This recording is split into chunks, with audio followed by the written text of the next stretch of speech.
విపరీతంగా దేనికి ప్రబలుతుంది అని అడిగారు వేదంలో. అలక్ష్మి దరిద్రదేవత విపరీతంగా ప్రబలడానికి, చిన్నతనం నుంచే కళ్ళజోడు రావడానికి, చక్షు సంబంధమైనటువంటి వ్యాధులు విపరీతంగా పెరగడానికి కారణమేమి అంటే కోళ్ళని విపరీతంగా పెంచి కోడిగుడ్డు తినడమే కారణము అని వేదంలో ఒక మాట.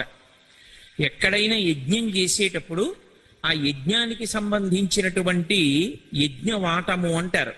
ఆ హోమశాల కడితే హోమశాలలో నిలబడి బ్రహ్మస్థానం అని ఒక స్థానం ఉంటుంది. బ్రహ్మస్థానం మొట్టమొదట వేదంలోంచి కొన్ని మంత్రాలు చెప్తారు.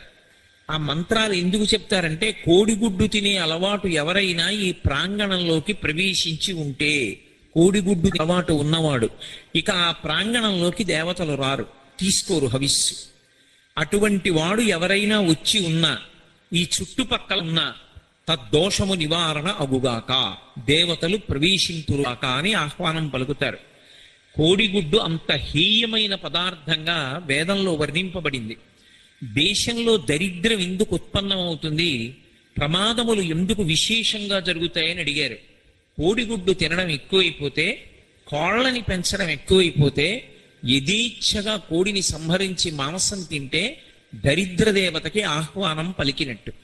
ఎద్దు యొక్క డెక్క భూమికి తగిలితే, కాడి మెడ మీద పెట్టుకున్నటువంటి ఎద్దు భూమి మీద దున్నితే అలక్ష్మి లోపలికి వెళ్ళిపోతుంది, లక్ష్మి పైకి వస్తుంది. ఆ లక్ష్మి పైకి వస్తే అలక్ష్మి ఉండదు. కానీ భూమిని గౌరవించడంలో మనం ఎన్నో దోషాలు చేస్తాం. అప్పుడు అలక్ష్మి యొక్క వైపరీత్యం పెరిగిపోతుంది. అలా పెరిగిపోకుండా ఉండాలంటే మరి ఏం చెయ్యాలి అని అడిగారు. నేను కోడిగుడ్డు తినకపోవచ్చు, కోడిగుడ్డు తినేవాళ్ళు ఎందరో ఉండొచ్చు, వాళ్ళందరినీ నేను మాన్పించలేనుగా, మరి ఏం చెయ్యాలని అడిగారు. అభిషేకం చేయమన్నారు.